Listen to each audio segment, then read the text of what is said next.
Sometimes the next minute in our life is not guaranteed. Hi, my name is Joseph. I flew to Haiti in August 7 to visit my family in the south. The next day, I took a bus from Port-au-Prince to the south. During the trip, I was exploring the beauty of my country and thinking about how beautiful my vacation was going to be. Being in your native country, having fun with your family, eating from the local restaurants, playing music with your friends.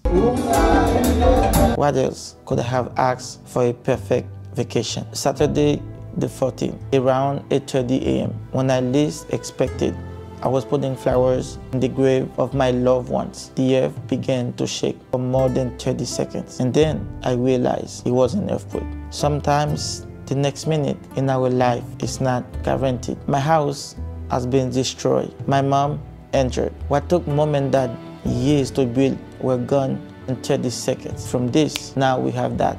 That night, we didn't know where to sleep because we were getting so many aftershock. That was the worst experience in my life. During this time, it was also an honor for me to serve my community. Thanks God for my experience from the hospital. I was able to team up with doctors and nurses coming from the US and Dominican Republic. I'm with you. Okay. I'm with you. God has a mission for me. I was supposed to be there. I have given the best of myself to help save lives and help those who were really in need.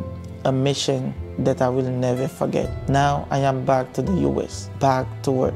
What about my mom, my brothers and sisters living in a bad condition without electricity, living in a tent?